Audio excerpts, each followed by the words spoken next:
दिखाई दे उसे कहते हैं खामोशी, जो दुनिया में दिखाई दे उसे कहते हैं खामोशी, जो आंखों में दिखाई दे उसे तूफान कहते हैं। जो ये दीवारों का सुराग है साहब, जो ये दीवारों का सुराग है, चाइना, अमेरिका और पाकिस्तान जो साजिशों का हिस्सा है, मगर हम इसे अपने घर का रोशनदान कहते हैं, मगर हम इसे अपने घर का रोशनदान कहते हैं। परम सम्माननीय प्रधानाचार्य जी, मंच पर पधारे मुख्य मेहमानों, गांव से पधारे हुए गणमान्य मेहमानों, मेरे देवता तुल्य गुरु और मेरे छोटे एवं बड़े भाइयों और बहनों, मैं आज अपने कुछ विचार आपके साथ साझा करना चाहती हूँ। आजादी का सही मतलब वही समझ सकता है जिसने कभी गुलामी की हो। हम सौभाग्यशाली हैं जो हम स्वतंत्र भारत में जन्म लिया।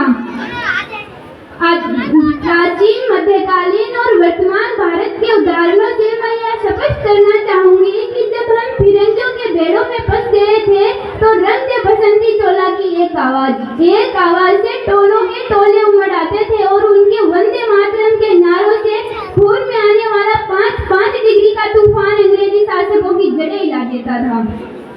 उसके बाद 62, 65 और 75 के युद्धों में जब अपना सुहाग गवा देने वाली महिला जब घर के हालात यूं होया करते थे कि प्यार भी भरपूर गया, मांग का सिंदूर गया, प्यार भी भरपूर गया, मांग का सिंदूर गया, नन्हे ननिहालियों की लंगोटियां चली गई, छोटी छोटी बेटियों की चोटियां चली गई, बाप की कमाई गई, भाई की पढ़ाई गई, एक ऐसा विस्फोट हुआ पता ही चला नहीं, पूरे जिस्म की कई बोटियां चली गई, पूरे जिस्म की कई बोटियां चली गई वाले हालात पैदा हो जाने पर भी एक माँ अपने पुत्र को सरहद पर दुश्मनों की धज्जियां उड़ाने के लिए भेज देती थी और पत्र लिखाकर भेजती थी। अम्मा ने पत्र भेजा है, पढ़ेंगे चाव से कि पुत्र मेरे घबरा ना जाना, 1 इंच भी पीछे ना हटना, चाहे इंच कट जाना, चाहे इंच कट जाना।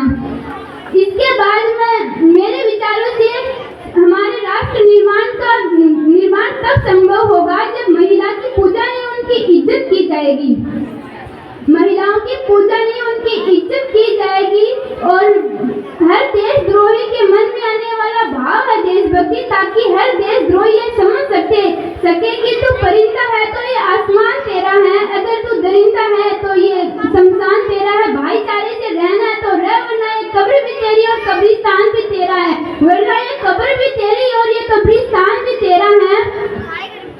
राष्ट्र निर्माण के लिए ना हिंदू की जरूरत है ना मुसलमान की जरूरत है, राष्ट्र निर्माण के लिए केवल एक सच्चे इंसान की जरूरत है।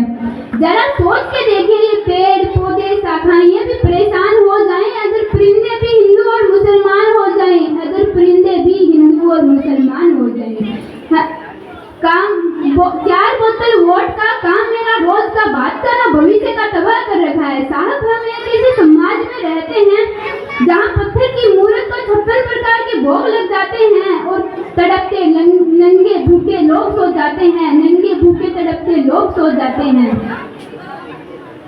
ना मेरा बड़ा सा नाम मेरा है, ना ही सरकार मेरी है, ना ही रब मेरा है, ना रब मेरा है ना सरकार मेरी है, ना ही ये बड़ा सा नाम मेरा है। मुझे तो एक छोटी सी बात का गर्व है कि मैं हिंदुस्तान की हूँ और हिंदुस्तान मेरा है, कि मैं हिंदुस्तान की हूँ और हिंदुस्तान मेरा है। गरीब को गरीब, मजदूर को मजदूर समझिए, मजबूर नहीं। गरीब को काम दीजिए, दान नहीं। अगर दान देने के इच्छुक है तो जितने जी रक्तदान दीजिए और मरने के बाद अंगदान देकर किसी मरते हुए को जीवन दीजिए। हमारा राष्ट्र निर्माण तब संभव होगा जब एक बच्चा भोजन के लिए नहीं वरन पढ़ाई के लिए सरकारी स्कूल की चौखट पर जाएगा। और अंत में बस मैं यही कहना चाहूंगी कि मेरा हिंदुस्तान महान था, महान है और महान रहेगा। मेरा हिंदुस्तान महान था